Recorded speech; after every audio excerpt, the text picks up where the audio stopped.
Hi guys, this is Tanya with Living It Real. So I want to talk to you today about sensory processing disorder and autism. Um, so any of you parents out there um, may be in similar situations that I have come across, and I will talk to you about that.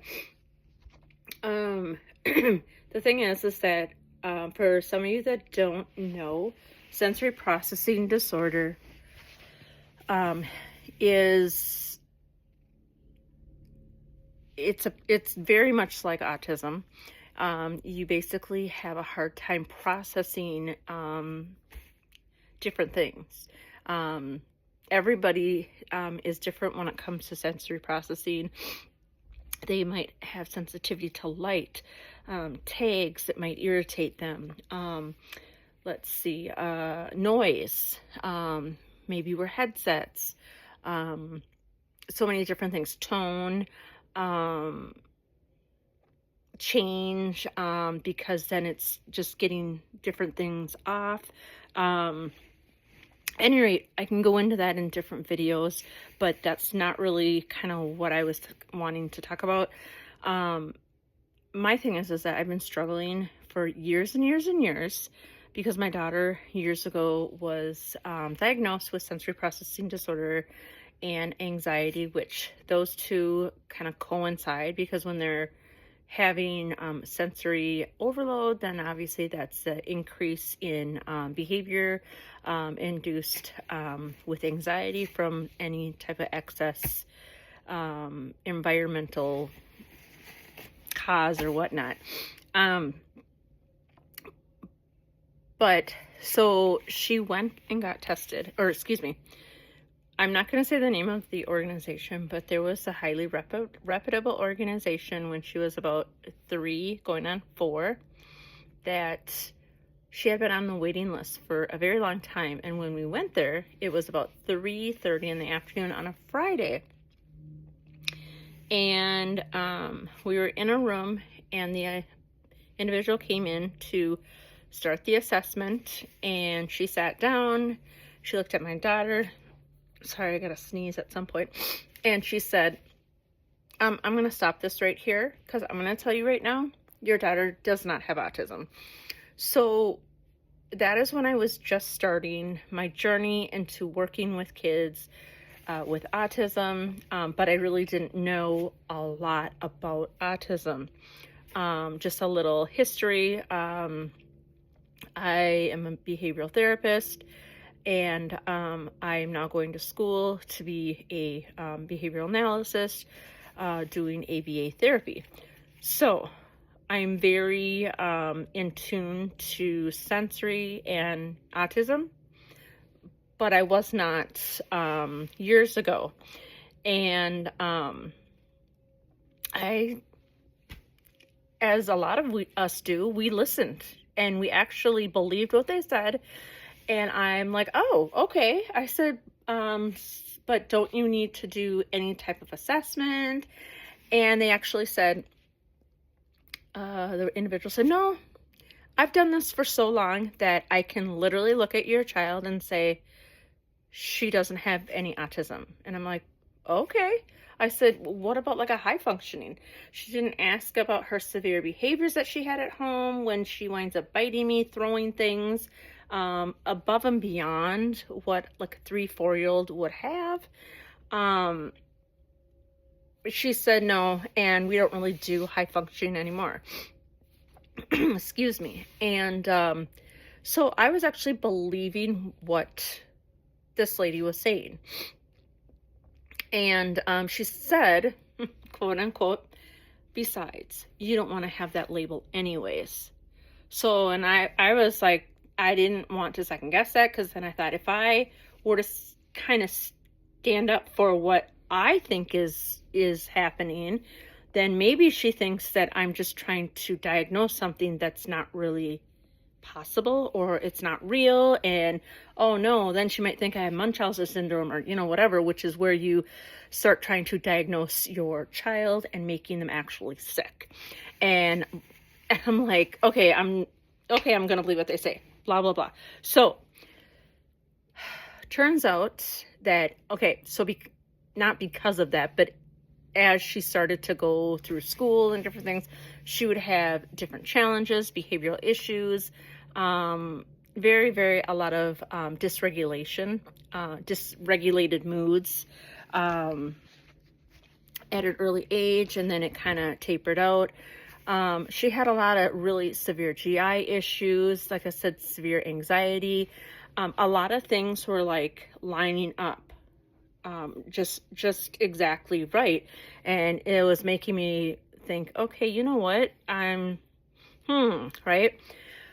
So then I started to call around, doing more research, and I found that, you know what? She probably does have high functioning. You need to get her to neuropsych testing. Okay, great. She went to her doctor. Doctor's like, yeah, I mean, I was wondering that too. Yeah. So we've had many, many referrals, but guess what? The referrals were, oh, we're on a 2-year waiting list. Oh, we have a 2-year waiting list. Oh, it's 9-month waiting list. So we took one that was like, I don't know what it was at the time, after that first one. So on a waiting list. Finally, I kept calling. I got a hold of them, and they said, oh, how old is your daughter? Oh, she's 9 now, or 8 now, or whatever she was at the time. Because like I said, I've been doing this progressively for years. And they said, oh, she's too old. We only do from 2 to 5, and then one was like, we only do up to 7. And this last one was, we only do up to 9. I've heard all kinds of stuff, right? So I've been very, very frustrated. I kind of like put that on the back burner because I'm thinking, okay, she has sensory processing. We'll just address that and get her regulated, and that's that. So when she was in school, she's 11 now, 11 years old. And then when so she's had a 504 plan since she has been in kindergarten, which, if some of you don't know, 504 is not as invasive as an IEP, which is an individual educational plan. There's certain, obviously, criteria that you need for both. But you're supposed to be, especially if you have a medical reason, different things, you're supposed to be able to get those. And quite frankly, you should really get what you want. It's the IEP just means it's more support for your child, and really for the school, it just holds them more accountability because they have to do more paperwork. Oh no, right? And I'm finding out that schools don't necessarily, or some of them, I shouldn't generalize that, but some schools, some individuals don't like IEPs because it's more paperwork. But it's a protection on the children and on the parents, because this is why. So my daughter had a 504 plan for years. Well, since she was in kindergarten, and she was then in 5th grade. And they sent a renewal. I signed it, whatever. And then they said that they were going to get ready to have a meeting, because every year you have to have a little meeting, do a renewal, they sign off, and anything changes or added in, you put it in there, blah, blah, blah. That's the same with an IEP. But I never got a meeting, never anything. And then all of a sudden I got an email and a letter back that said I was denied the 504. And the reason was because the teachers deemed her, the teachers deemed that they collectively decided between the teachers and the administration that she did not need a 504 plan anymore. Okay, well, first of all, I didn't find out until after, like, later down the road. Again, even though my daughter had a 504 plan, never ever had any issues, so I never really thought about it. I didn't know that they can't do that until I started to do research. Not only can they not do that, they can't deny it. There's a lot of things. So eventually we had a meeting, and they're like, I told them I wanted an IEP because there's no way they could ever do that with an IEP, let alone a 504. And they were telling me that an IEP and a 504 are exactly the same. So I'm telling you right now, moms or dads, whoever's doing the paperwork or whoever's doing it or both, I'm letting you know that if the schools try to tell you that an IEP and a 504 are exactly the same, they are wrong. And if you feel in your heart of hearts that your child needs an IEP, you get them an IEP. You do not stop until you get it, because it is more support, it's more individualized. They just don't want to do the work, okay? So anyways, my daughter did not have her 504. They took it away. They would not reinstate it. And because of that, she was late sometimes to school because of her GI issues or anxiety or overload. And they wouldn't excuse it. So she had a lot of unexcused absences or tardies. And so then, the county gets involved, and then they dismiss it because they realize, oh, there's no abuse happening. And I'm saying this because how many parents deal with this?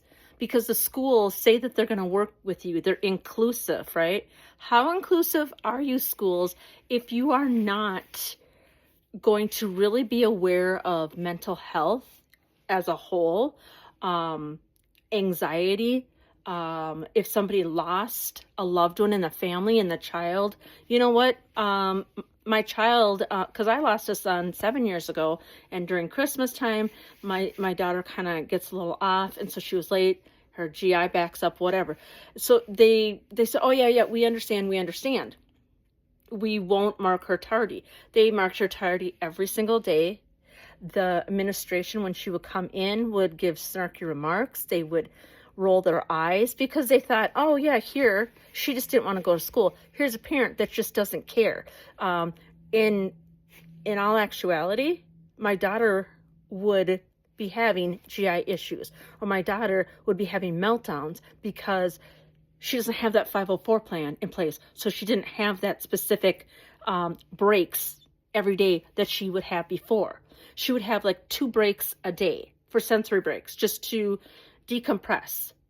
So because she didn't have that by the end of the day, when she would come home, she was a bear. She would just be high behaviors.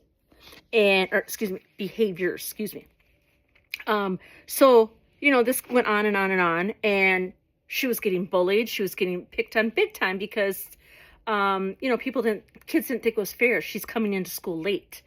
It's not their business. So long story shorter, I pulled her out, and she's now homeschooling.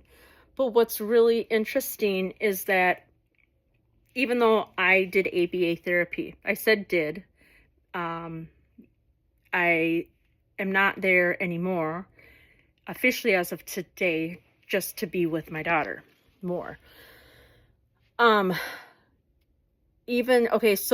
I did ABA therapy, and I called around because autistic children, like I said, have sensory issues, right? They have meltdowns, they scream, they stimming, which is like a repetitive, whatever it is, banging their head, doing this, walking back and forth, rocking, anything to help self-soothe, right? Well, that's a sensory overload.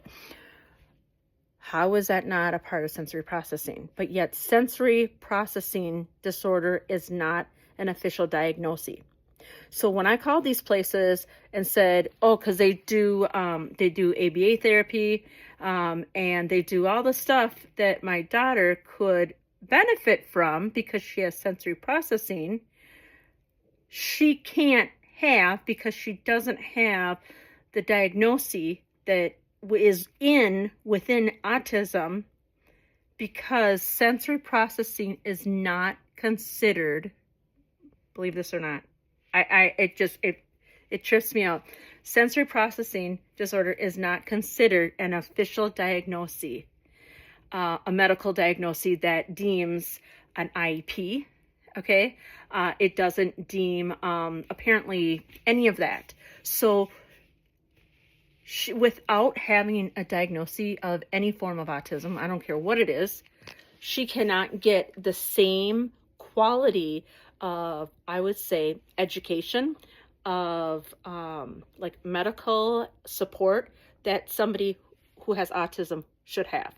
So why is it, if we are trying to be inclusive and really supporting children, and this huge push on understanding autism, mental health, and all this stuff, why are we not recognizing sensory processing disorder as something that can be accounted for? And this is what I want to have happen. Okay, I want, if your parent and your child gets diagnosed with sensory processing disorder, because that's typically the first thing that will happen, they've had sensory issues, okay, right? Then it's going to take a lot longer to get diagnosed for autism, because you have to be on a wait list. It's got to be a neuropsych eval, right? There's a huge, long process between teachers, family members, observation, all kinds of stuff. Why can't they have it in phases? Okay, sensory processing disorder. Okay, you have that. So they can still get ABA, the same services. It'll just fall under a different name. It'll be sensory processing disorder. And they still need sensory regulation, right? That's what ABA does. So then when they do get on the list and they do get that neuropsych test and they do get that eval, they can have that in their file too.